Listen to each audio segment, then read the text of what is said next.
Հետևիր սրտիդ ձայնին, այն քեզ ուզում է տանել անհայտ հեռուներ, վայելիր աշխարհի չքնաղ քաղաքներն ու արևոտ լողափերը նոր զգացողություններով, նոր համերով։ 2026-ը թող լինի հույսերի, մոտիվացիայի, նպատակների իրագործման տարի։ Եվ հիշեք, ամեն ինչ սկսվում է մեկ որոշումից։ Նոր տարին գալիս է նոր հնարավորություններով ու արկածներով։ Քո հաջորդ արկածը մեկ թռիչքի հեռավորության վրա է։ Travel with M 095 89 20 48 Բարև ձեզ արգելի հեռուստատողներ, մենք շարունակում ենք կարևորագույն թեմաների քննարկումները, այսպես ես զրուցում եմ Հայկ Նահապետյանի հետ, շնորհակալ եմ պարոն Նահապետյան մեր հավերն ընդունելու համար։ Օրեր առաջ Հայաստանում մեծ այսպես ցունամի բարձրացրեց ռուս լրագրող Սոլովյովի հայտարարությունը, որ Հայաստանում պետք է SVO արվի, ոչ միայն Հայաստանում, բայց այսինքն մերձավոր արտասահմանը իրենց համար ավելի կարևոր է, քան Վենեսուելան կամ այլ ավելի հեռու երկրներ, հա։ Իշխանությունները սա բավական լավ օգտագործեցին։ Ես կարող եմ ասել, քարոզչական իմաստով բավական օգնեց իշխանություններին, հակառուսական տրամադրություններ էլի գեներացնում, թե բա որ ասում էինք, ուզում են մեզ գրավել, չգիտեմ, ռուսական հիբրիդային եւ այսպես եւ այնպես։ Ինչու արվեց այդ հայտարարությունը, որտեվ տպավորություն էր, որ Ռուսաստանի արտգործնախարարությունն էլ այդքան հարմար վիճակում չէր այդ հարցերին պատասխանելիս, ասելով որ դա անհատ լրագրող է, իր հարթակում է ասել, պետական լրատվամիջոցով չի ասվել, խնդրեմ։ Լավ, ասում եք ռուսները ուզում են գրավել իշխանությունները հետ, ռուսները չեն ուզում գրավել, եթե ուզում են գրավել, փախ են անում, ստեղից թռնում են ուղղակի։ Ռուսները գրավել տենց ալնում։ Դե հիմա ոչ փախ են անում, համել քարոզչական առիթ են տալիս։ Ժամանակը չի, քայլ հավաքելու ժամանակը չի, ես մոտենում այդ ժամանակը փախ կանելու։ Հիմա ինչ ասել Սալավյովը։ Այն որ մասնավոր հերոստանգերություն, հա, ասենք մասնավոր կարծիք հասկանալի է։ Մարիա Զախարովան հիմնական շեշտադրումը դրա վրա դրեց։ Բայց նաև անձավ, որը, ինչպես ասում են, ազատ ելումուտ ունի իր կոլեգաների մոտ, որոնց տեղեկանքների հիման վրա Կրեմլու որոշումներ է կայացնում։ Կամ իր հյուրերը հաղորդման մարդիկ են բարձրաստիճան եւ պաշտոնատար անձինք եւ փորձագետներ, որոնց եւս խոսքը կշիռ ունի Կրեմլի բոլոր աշտարակներում։ Այսինքն իր քաշային կարգի իր խոսքը միայն իր խոսքը չի, եւ դա միայն զգացմունքային չի։ Հիմա ես ուզում եմ բացել, որովհետեւ իսկապես ես էլ որոշակի գնահատական եմ տվել։ Ես վերջին 4 տարում հիմնականում 44 օրից հետո ասում էի, որ այն քաղաքականությունը, որ Հայաստանի օրվա իշխանություն, այսպես կոչված իշխանությունները վարում են, դա արտաքին կառավարում ունեցող երկրի իշխանությունն է եւ հիմնավորում էի եւ դրան գումարած վերջին մի քանի տարում, 2 տարում գոնե առնվազն ասում է, որ Հայաստանը օկուպացված տարածք է եւ հիմնավորում է ինչով է օկուպացված թուրք-ադրբեջանական եւ կոլաբորանտ կառավարություն։ Այսինքն դա գաղտնիք չի եւ փաստերի կան, հիմնավորումները կան։ Հիմա ինչ է ասում Սալավյովը, սա պատական չասեցի։ Ասում է Սալավյովը, ասում է հետեւյալը. Հայաստանի կորուստը Ռուսաստանի շահերից չի բխում։ Ինչ սխալ ասում։ Ճիշտ ասում։ Հա։ Բայց ինչու է սա ասում։ Այսինքն գնահատում է, որ կարող է եւ Հայաստանի քաղաքականությունը այնպեսին լինի, որ դուրս գա Ռուսաստանի այս կամ այն ձևով ազդեցության տարածքից, ճիշտ է։ Փաստ է սա։ Ավասիկ Փաշինյանին բերել են 4 խնդիր լուծելու համար։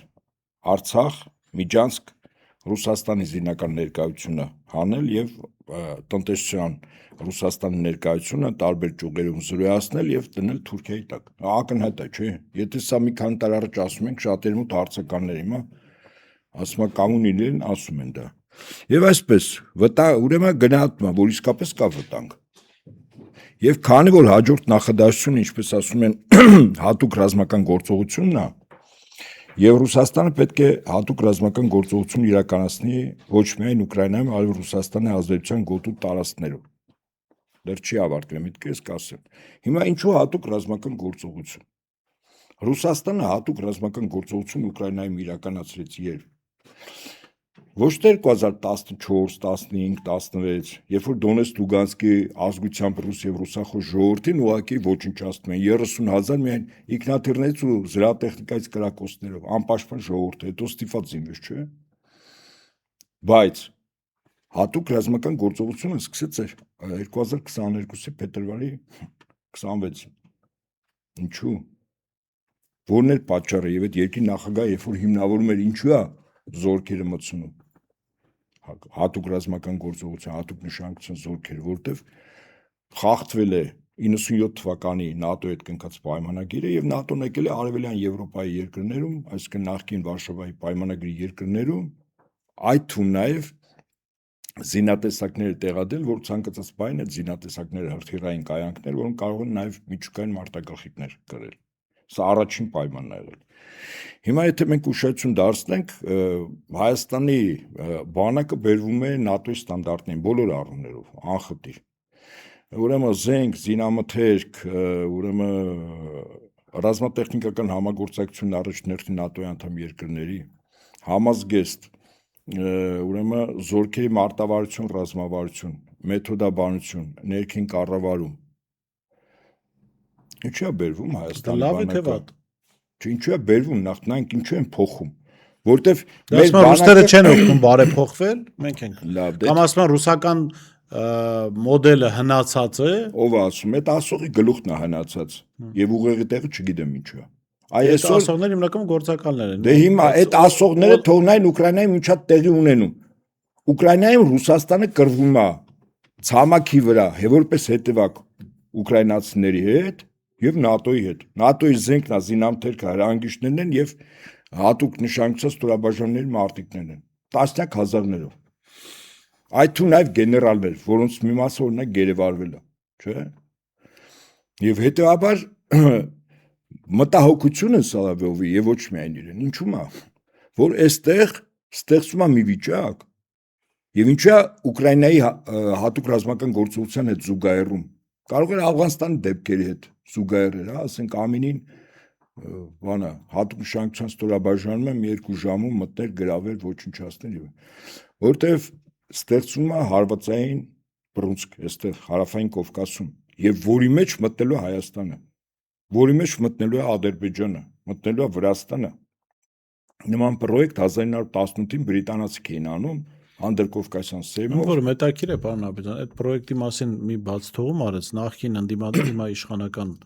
թևի սպասարկու Գեգամ Նազարյանը ասելով որ Ադրբեջանը եւ Հայաստանը բնական դաշնակիցներ են։ Համատեղ մի վարքան, համատեղ ուսումնական զորամասեր կա, համատեղ պարապում են։ Սպաները, մեր սպաները հիմա նախնական զինվորական կրթություն, եթե Հայաստանում չեն ստանում, ՆԱՏՕ-ի անդամ երկրներում վերապատրաստումը բարձր որականում ստանալ ՆԱՏՕ-ի անդամ երկրներում։ Այսինքն Հայաստանի բանակը բերվում է ՆԱՏՕ-ի ստանդարտների, ինչու համար, որ հարավային Կովկասում ստեղծվում է ՆԱՏՕ-ի միացյալ բանակ, որի հրամկազմը լինելով Թուրքիայի 3-րդ դաշտային բանակի հրամկազմը, ինչպես եղավ 44 օրյա ժամանակ։ Ում դեմ ճիշտ է, իհարկե Ռուսաստանի դեմ։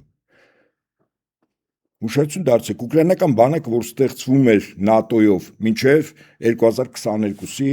փետրվարը, ում դեմ էր ուղղում։ Ռուսաստանի, չէ՞, զուգահեռ ակնհայտ է, չէ՞, որ հատուկ ռազմական գործողությունով է ինքը, ինչպես ասում են, ասենք վախացնում է։ Եվ հետո վերջում էլ ինչ է ասում, շատ կարևոր, ասում է անտեսելով միջազգային իրավունքը։ Արևմուտքը անտեսել է, չէ՞, միջազգային իրավունքը։ Չկա այդպիսի իրավունք, կա ուժի իրավունք։ Այսինքն ասում են, եթե Միացյալ Նահանգները մտնում է երկրի նախագահային առևանգում է, գերեվարում է եւ ասում է այդ երկրի նախագահը ես եմ,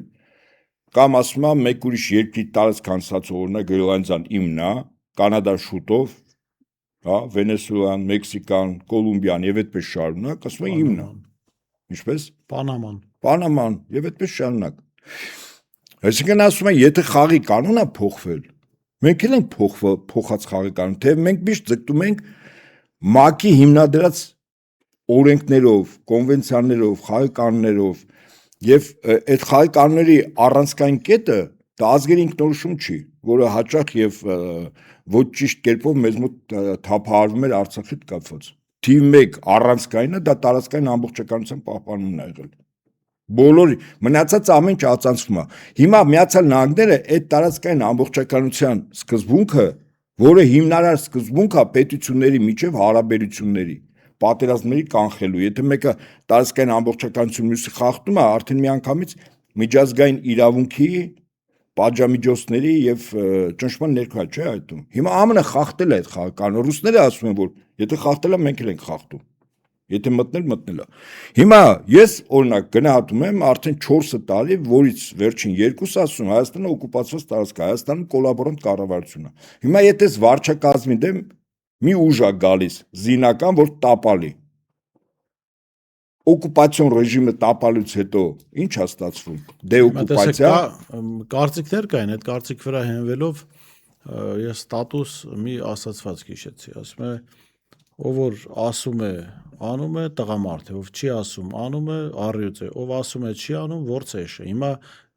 լավ չէր լինի ըստ այդ կարծիքի, որ ոչ ասեին, ոչ հրապարակային ասեն, անելու բան կար օկուպացիոն ռեժիմի դեմ, է թող անեին։ Ես Այսինքն ինչի հնարավորություն տալ հայ ժողովրդին էլի գցել մոլորությունների մեջ։ Լավ, եկեք այսպես ասեմ, հա, սա ասենք Սարավեվը ասած էականորեն բան չի փոխում, բայց քարոզչական դաշտում ես համակարծք եմ, այստեղ օգտագործեցին հակառուսականության ինչ-որ բաներ գեներացնելու։ Թեև քաղաքականության մեջ այդպես չի, ձեր ասածը վերաբերում է անհատներին։ Ես համաձայն եմ անհատների պահում, բայց ոչ պետությունների միջպետական հարաբերություն, որտեղ տարբեր ժամանակատվածներում տարբեր մեսիջներ են ուղարկում, տարբեր զգուշացումներ, այնպես չի որ միանգամից հուարեցին, մտան վերցրեցին։ Հասկացա, դուք ճիշտ եք ասում։ Մի բան ակնհայտ է, որ Տրամպի վենեսուելական գործից հետո աշխարհում շատ կարևոր սկզբունք ոտնատակ է հայտնվել։ Առաջին տարածքային ամբողջական։ Հիմա ցանկացած մեկը ում ուժը կկտրի, կարող է գա Նիկոլ Փաշինյանին առևանգի տանի, կամ վերսի տանի իր երկիր դատի, ասենք նույն դա կարա անի Ադրբեջանը, Ռուսաստանը, Թուրքիան, չնայած Թուրքիան ու Ադրբեջանը դժվար։ Իրավական առումով ամենամոտնա Ադրբեջանը։ Այո։ Ինչ գործուններ Փաշինյանը օկուպացված Իվերջո Արայիկ Հարությունյանը ըստ ցուցմունքների ասել է, որ Գյանջային խփել են Նիկոլ Փաշինյանին։ Դե ուզում ասեմ, եւ հիմա եթե մենք ուշադրություն դարձնենք, իսկապես աշխարհում փոխվում է մի վիճակ, ըստ որի ՄԱԿ-ի կոնվենցիաները պետությունների կողմից ընդունված միջպետական հարաբերությունների խաղականոնները փոխվում են։ Եվ փոխողը Միացյալ Նահանգներն է։ Այ օրինակ, երեք Միացյալ Նահանգների նախագահը։ Ես դրա վերաբերյալ հարց ունեմ, եթե թույլ տաք։ Այո։ Պարոն Ապետյան։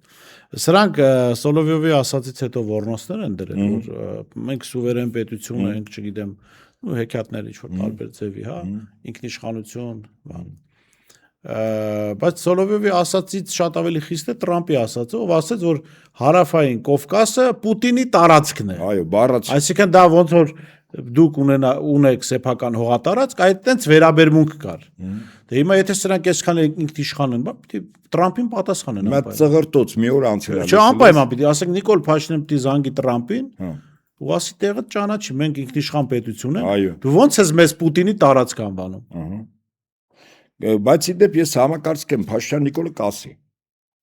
բայց մտքում եւ երազի մեջ ոչ ավել։ Այն կողքի սազանդարներն էլ ընդամենը բանը կատվի մլավոսներ կարծակեն, ոչ ավել ու ոչ պակաս։ Փորձեն Տրամպին նման բան ասել, հա, լուրջ եք ասում։ Եվրոպան է հիմա եվրոպական երկրների ղեկավարներն են, ինչպես ասում, վախենում, այս Գրենլանդիայի Եթե այստեղ բան ասի կարող է parzi մոդրոն ցուցմունք հատվել Նիկոլի դեմ, կգան կտանեն մի գիշեր։ Բայց տխուր կլինի ժամանակ, գիտեք, ամերիկացի կտարում խիստ են, ռուսների նման չեն։ Իսկապես, տանը խիստ կպաճեն։ Մա Տրամպի ասած ինչ էր նշա, ինչու հրապարակային ասել, որ սա Պուտինի տարածքն է։ Դե որ տարածքն է, այստեղ ինչ են ուզում ՆԱՏՕ-ի զորքեր ձևավորել։ Դա Միացյալ Նահանգների հետ կապ չունի։ Լավ, եկեք այսպես նայենք։ Նկատի ունի ոչ թե տարածքը սեփականության իրավունքով, այլ ազդեցության տարածքը։ Դե հա բնական է։ Ահա, ազդեցության տարածքը, օրինակ, սկզբունքորեն Ռուսաստանը իմ կարծիքով կարող է դեմ չլինի, որ այստեղ Միացյալ Նահանգները տնտեսական առումով ներկայացված լինի։ Անդերքի արդյունահանում, մշակում, տեխնոլոգիաներ, ասենք ինչ վատ է։ Ընդ որում Ռուսաստանը դեմ չէ նույն բանը, ասենք Միացյալ Նահանգները անի Ուկրաինայում։ Այն տարածքներն, որտեղ ռուսները ազդեցություն ունեն, հա, իրենց կողմից ազատագրած, կամ ասենք նույն Ռուսաստանը, սկզբունքորեն դեմ չէ։ Բայց Ռուսաստանը դեմ է, որ քաղաքական եւ անվտանգային առումով իշխանությունների վրա արևմուտքը լծակ ունենա։ Ես ավելի շուտ հակված եմ, որ քաղաքական առումով Ռուսաստանի գերակայությունն է այստեղ լինելու, ընդ որում որը ամրագրվել է 45 թվականի Պոզդամի կոնֆերանսում, խորհրդային միության 15 հանրապետություններ, իսկ խորհրդային միության իրավաջորդ Ռուսաստան Դաշնությունն է։ Եվ այս 15 հանրապետություն շատ էլ բնական է, հասկանում եք, Միացյալ Նահանգները չի գալու ստեղ քաղաքական, այդ գլոբալիստներն են, որ համաշխարհային տիրապետություն, հա, եւ ասում են մենք ամենտեղ տիլնենք։ Մեր ներկայացուցիչը Փաշինյան Նիկոլ, մեր ներկայացուցիչը Մոլդավիայի նախագահ, մեր ներկայացուցիչը մեր Բալթյան հանրապետությունների 3 հանրապետությունների նախագահ, մեր ներկայացուցիչը Ալիև, մեր ներկայացուցիչը նախկինում Սաակաշվիլի, մեր ներկայացուցիչը միջինասիական մի քանի հանրապետություններում եւ այդպես շարունակ։ Ես նկատի ունեմ, որ այն ինչ որ ասել է ԱՄՆ նախագահը, ինքը ասում է, որ այդ ազդեցությունը դա Ռուսաստանի ազդեցությունն է լինելու, բայց այդ չի շանք, որ ինքը ստեղ ներկայացվածություն չի լինելու։ Ես կարծում եմ, որ ԱՄՆ-ի ներկայացվածությունը արդեն ի հաշվի Բրիտանիային է։ Բրիտանա-թուրքական տանդեմի տեղն է, այս ԱՄՆ-ը այստեղ եկել։ Բրիտանա-թուրքական ասցի գիշեց այդ Հական Ֆիդանը նրանց առաջ ավելի բարդ հայտարարություն արեց։ Սալավիովի արած խոսքից, հայտարարությունից կամ Սալավիովը ասաց, ոչ մի բան էր այդ ֆոնին։ Եթե սա իրական ինքնիշխանություն էստեղ լիներ, եկեք այսպես, Տրամպը նախագահ է, երկրի նախագահ, Սալավիովը հաղորդավար է։ Ֆիդանը նախկին արտաքին հետախուզության տնօրենն է, որը ես կարծում եմ Թուրքիայի այս վերջին 15-20 տարվա նվաճումները բոլոր առումներով առաջնորդին պարտական է սմարթֆոն, որտեղ արտաքին հետախուզության փայլուն աշխատանքի արդյունքն էր։ Եվ մարդը, որ այսօր արտաքին գերատեսչությունն է ղեկավարում Թուրքիայի, եւ մարդ, որը ամենահավանական նախագահի Էրդողանից հետո տեխնացուներից մեկն է, եթե ոչ հիմա ըստ պաշտոնատար անձ։ Եթե Հայաստանը լիներ նորմալ իրավական պետություն, Հական Ֆիդանի հայտարարության հիման վրա եւ ԿՊԱ-ականների արձագանքի հիման վրա դատախազություն պիտի քրեական գործը միանգամից պիտի հարուցվեր Նիկոլ Փաշինյանի դեմ, ԿՀ-ն այդ գործի վրա հիման վրա պիտի արգելեր քաղաքացիական պայմանագրին մասնակցել ընտրությունների։ Այդ երբ օրենքի դաշտը։ Հա, երբ որ իրավական ինքնիշխան իրավական պետություն։ Հարգելիս օկուպացիոն տարածքում ում օրենքն է աշխատում։ Օկուպանտների։ Բա ինչու է օկուպանտը բացահայտ խոսում դրա մասին։ Ասեմ ձեզ ինչու է խոսում։ Այս իր խոսքը շատ կարևոր է։ Ես այսքան հաշվառն որ ինքը նաև դիվանագիտական կառույցի ղեկավարն է։ Իր խոսքի մեջ դիվանագիտական տեքստը։ Նաև տողատակ կա։ Հիմա տողատակը պետք է կարդացվի։ Օրինակ ինչ ասում։ Օրինակ մեզ մոտ գրեցին, որ Ֆիդանը պաշտպանում է Փաշինյանի տեխնացությունը։ Իշխանություններն էլ արթանալու համար ասում են, տես բան չկա։ Ես էլ եմ ասում, տես բան չկա, բայց ոչ թե արթանալու համար։ Իրականում Ֆիդանը, այսինքն Թուրքիայի ղեկավարությունը պաշտպանում է Հայաստանում այսպես կոչված իշխանությունների կողմից կատարվող քաղաքականությունը։ Եվ կապ չունի այդ քաղաքականությունը պատասխանատուն Փաշինյան Նիկոլն է, թե մեկ ուրիշը, թե Չալոշունն է, տանեն այնտեղ դնում։ Հիմա կարդամ այդ, ուրեմն առաջին միտքը դա է ասում։ Հույս ունեմ կտեսնենք, որ Զանգեզուրի միջանցքը կյանքի կկոչվի այնպես, ինչպես ցանկանում է Ադրբեջանը, քանի որ դա կարևոր է միջանցքի տեսանկյունից։ Նախ արձանագրում է, որ միջանցք կա, Զանգեզուրի միջանցք կա, մնացածները հեքիաթների դաշտից են։ Հաջորդ ասում, ներկայումս թե Ադրբեջանում, թե Հայաստանում եւ թե Թուրքիայում քաղաքական ղեկավարության մակարդակով այս կամքը կա 3 կողմերում էլ, այսինքն 3-ն էլ արձանագրում են, որ միջանցք կա եւ միջանցքի տրամաբանությամբ էլ աշխատելու է։ Եվ Հայաստանից արձագանք չի եղել, որ չկա նման բան։ Ոնց, բայց ասել են Ֆիդանով լավ որ մի հատ էլ Ֆիդանին արձագանքենք։ Մեր ուժը պատմա Սալավիովի վրա, ինչ մի հատ Ֆիդանի վրա կարող է թարս նայեն, հա, լուրջ եք ասում։ Բավար ասենք հրապարակվի գործակալական ցանցից մի երկուսի բանը, ասենք։ Անանց ձեռը էդ էլի։ Բայց ամենակարևորը հիմա գալիս ենք Ֆիդանը ինչ է ասում։ Ֆիդանը ասում է. միայն թե այժմ Հայաստան ունի մի քանի հարց, որոնք պետք է Բայց չի ասում ինչ հարցեր։ Էական չի ինչ հարցեր։ Այդ Հայաստանի Չիմանանք մեր հաշվին ինչ հարցեր։ Չէ, օկուպացիոն տարածքում բնակիչը խիպտ իմանա օկուպանտը ինչ խնդիր է լուծում։ Թե սխալ եմ։ Այսինքն երբ որ նայում եմ օկուպացիոն ռեժիմի տրամաբանությունից, ամեն ինչ գալիս տեղն անգնում, չէ։ Դու ձեր տեսանկյունից այո, երբ որ դուք ասում եք կոպիտ ասած կարգավորումները նաստրոյկեքը դնում եք ճիշտ, հա, իհարկե, բայց ժողովրդի մոտ նաստրոյկեքը ճիշտ չի դնում։ Ուրեմն թողենք հələ ժողովրդի մոտ մենք մեկնաբանում ենք էս եւ ինչ է ասում, շատ կարեւոր է։ Ասենք ինքը խիա հիմա ասում։ Համեկը գիտենք որ Փաշինյանը բաներ է խոստացել։ Թուրքիան էլ նախապայման ունի Հայաստանից սահման բացելու, դիվանագիտական հարաբերություն ստեղծելու։ Ադրբեջանի բոլոր պահանջները պիտի կատարվի։ Էսա։ Այդ մի քանի հարցերը, դա ի՞նչն է։ Այդ պահանջներն է Ադրբեջանի, որ պիտի լուծի, բայց խա իմ ասում, սա ասում է, որտեղ ենթատեքստը ասում է հետևյալն է. Փաշինյանը չի կատարում։ Փաշինյանը չի կատարում այդ գործը, խոստացածը չի անում։ Ընդ որում ինքը շատ հետաքրքիր ասում է, քաղաքական ղեկավարության մակարդակով կա այս կամքը։ Չի ասում Փաշինյանի։ Այսինքն սա ցույց է, որ քաղաքական ղեկավարության գլուխ այսօր Փաշինյանն է, վաղը կարող է չալուշ ունել, դու նշանակել։ Հիմա այս երկրորդ միտքն է եւ կա երրորդ միտքը։ Ասում է, ինչպես գիտեք, հունիսի սկզբին Հայաստանում ընտրություններ լինելու։ Դա եւս կարևոր փուլ է լինելու, սակայն մենք տեսնում ենք, որ պարոն Փաշինյանը ներկայումս հանրային կարծիքի հարցում առաջատար է։ Ներկայումս ասում է, այսօր առաջատար է, բայց վաղը կարող առաջատար չլինի։ Եթե այն ասածները են հարցերը, ինքը չլուծի։ Այս հարցում նրա ցուցաբերած կառուցողական դերը մենք իսկապես աջակցում ենք։ Այս գիծը, այս կամքը պետք է շարունակի, որ հարցում միջանցք եւ հարցեր, չէ՞։ Այսինքն մոտապես ասած հետեւյալն է, եթե Փաշինյանը իր ասածները չի անում, միջև ընտրություններ։ Բայց քաղաքական կուրսը շարունակում է։ Ռեյտինգը այդքան է լավ չէ։ Այդքան ոնց, ասում են ներկայումս։ Իսկ բարձի, հա, իհարկե։ Բայց բարձի, որ ասենք մելքի շուստությունն է արվում քաղաքական ղեկավարության կողմից։ Թուրքիայի ղեկավարությունը օրեկվա երեխեք չեն։ Ասում է խոստացել է ձեռս տվեք խաղա։ Խոստացել է սարա։ Բայց սա մյուս կողմից էլ Ֆիդանը ցույց է տալիս, որ այս տարածաշրջանը մասողը իրանք են։ Սա մի անգամ եւս բարձրացնում է։ Ինչ պիտի լիներ Ռուսաստանի արձագանքը սրան։ Թե չպիտի լիներ։ Ասենք ինչի համար լիներ։ Ֆիդանն ասել է, էլի։ Ռուսները կոնկրետ գործնականով Ուկրաինայի հարցերը լուծեն, ԱՄՆ-ի եւ Չինաստանի հետ։ Բայց միջև այդ կարող մեր հարցերը արդեն լուծված են։ Դա այդ արդեն մեր խնդիրն է, հարգելի։ Դրա մասին եմ մտածում։ Մենք գիտեք ոնց, հաճախ մենք մեր չարած գործերը փորձում ենք այդ գիտեք որ մարդն է, ոչ խորագետ ու իմաստուն մարդը, որ խնդրեմ կա, որտեղ իր մասնակցությամբ կարող է ինչ-որ բան փոխվի։ Կարող է իր մասնակցությունը բավարար չլինի փոխելու համար, գտնի դաշնակից, ընկեր, բարեկամ։ Բայց գործի պատասխանատուն եւ շահառուն եւ շահագրգիռը այդ մարդն է։ Հիմա այս առումով մենք ասենք Ռուսաստանը ինչու չի անում, Միացյալ Նահանգները ինչու չի անում, բոլորը խոստացել են, բոլորը գցեցին, ամեն մեկը իր երկրի շահն է սպասարկում։ Իսկ մենք այն լացկանի նման գնում ենք բանը, տղա ենք ուզում բերել, չէ՞ մի հատ քեզ մի հատ հրավիրի, կարգի, փորձի քո գործերը կարգավորել։ Օրինակ, ասենք նույն Ալև ինչ էր ասում։ Ալև ասում է, եթե Հայաստանում այդ բանակների հետ կապված երբ որ զուգահեռում առաջին պատերազմը, երկրորդ պատերազմը,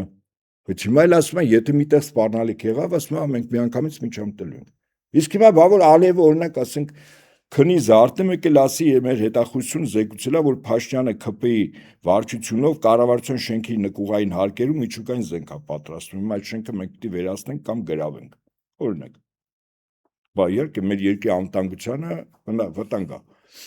Ուզում եմ ասել, որ Տրամպին հետևելով Ալիևն էլ ասել կա ուժի իրավունք, չկա միջազգային իրավունք։ Այնտեղ մի քանի դրվագ այդ ուժից բացի նաև դաշնակիցներ էր ասել։ Անապետը նախորդ դրվագին անդրադառնալով Ֆիդանը ըստ էության, եթե ձեր տեքստը բացելու մոտեցման բեն գնում, նաև սպառնում է Փաշինյանին, որ եթե դու չկատարես այն ինչ որ խոսքես տվել։ Մենք ունենք տեխնացուներ, քեզ արեք հանում ենք, իհարկե։ Սա գուցե նաև այդ տեխնացուներին առաջարկ էր, որ եթե դուք դրոշը կվերցնեք օրակարգ առաջ։ Չէ, իրենք գիտեն որ դրոշը վերցնավոր են։ Կա։ Իհարկե։ Բայց ինչ է կարծում, այս տարածաշրջանը, որ աշխարհի լուրջ ուժային կենտրոնների համար շատ կարևոր է կոմունիկացիաների առումով, Ռուսաստանի հարավի ուղղությամբ ճակատ բացելու առումով, Իրանի հետ սահմանակից տարածք մեկին բերել են մի 5-10 ձեռք չունեն, ըստ իրավիճակի աշխարհակական ումը բերեն, իհարկե ունեն։ Ես կարծում եմ Տրամպի այս ասածը, որտեղ ասում է, որ Կովկասը Պուտինի տարածքն է, անուղղակի սա արձագանքը նաև այ Ֆիդանի ասացի։ Հրաշալի հասկանում է, չէ՞, ԱՄՆ-ի վարչակազմը, որ այն ինչ որ Ֆիդանն ասել, հաշվեք նույն Էրդողանն է, չէ՞ ասել։ Դե հիմա ԱՄՆ նախագահ Թուրքիայի նախագահին ասում է, վերենգի տեղդ, այս տարածքը քոնը չի, Կովկասը քոնը չի։ Կովկասի տեր ու տնօրինությունը քաղաքական առումով, անվտանգային առումով դա Ռուսաստանն է։ Իսկ Ռուսաստանը ձեզով կզբաղվի։ Ասում է, եթե չհասկացաք, ոչ միայն։ Օրինակ հիմա բավականին լուրջ լարումներ կան Իսրայել-Թուրքիա հարաբերություններում։ Իսկ եթե վաղը պարզի, որ ասենք Իսրայելը ամերիկյան դաշինքը արդեն Թուրքիայի դեմ սկսի աշխատել, առավելս որ հիմա քրդական գործոնը ես շատ ցավոտ եմ նայում, ցավոք սրտի մենք այդ սխալը կատարեցինք 100 տարի առաջ եւ իմ կարծիքով այն ժամանակ Արմենիան Հայաստանում ապրող քրդական շեյխերը շատ ավելի խորագետ ու քաղաքականություն էին հասկանում, քան այն ժամանակ այն հայերը, որոնք կրթություններ են ստացել Եվրոպաներում եւ իրենց որոշումներով մենք դրվեցինք զոհասեղանին, բայց այն ժամանակ այդ շեյխերը մեծագույն ճշգրիտ ձևով հաշվարկեցին։ Ես չեմ ուզում հիմա ասել այո որ շատ բնակավայրեր եւ այլն հայկական հետո դարձան քրդական, էականը այդ չի։ Ճիշտ որոշում են կայացել։ Այ հիմա եկել է մի ժամանակ, որտեղ 4 պետության տարածքում տարբեր գնահատականներով 20, 30, 40, ես մինչև 80-90 միլիոն լսել եմ որ քրդեր են ապրում։ Այսօր այդ քրդերին դրել են զոհասեղանին, որտեղ դրանց ղեկավարները որոշումներ են կայացնում, այնպիսի որոշումներ, ինչպես 1915, 14, 13 թվականներին կայացնում էին հայկական քաղաքական էլիտան վերնախավը, որի արդյունքում մենք Արմենիան Հայաստանը արևմուտքում են նստած։ Շատ ճիշտ է, կա հիմա այս օպատական չասեցի, որ 20-րդ դարի սկզբին քրդական շեյխերը շատ իմաստուն ու խորագետ էին, շատ ավելի։ Իսկ այսօրվանը նայում եք Սիրիայում ինչա կատարվում։ Լավ, մի անգամ Սիրիայի քրդերի գլխին Ամերիկան 2015 թվականին նույն Տրամպի վարչակազմի ժամանակ օինը խաղաց, չէ՞, քնեցին, զարթեցին թուրքական տանկերն ու օդուժը մտնում էին շրջանները, չէ՞, քաղաքները։ Լավ, ինչքան կարելի է խաբվել։ Հիմա դե եթե խախտում ես ուրեմն դու զոհասեղան։ Դե եթե անկեղծի մոտ տպավորությունն է հետևում եմ Սիրիայի իրադարձություններին, Նիկոլ 2 օպերացիա է, 44-օրյա պատերազմի 2 օպերացիա է, որովհետև պատերազմ է հայտարարվել, բայց ավելի շուտ դա այս պատերազմը ոնց որ պետք է քրդերին համոզելու, որ պետքա զիջել։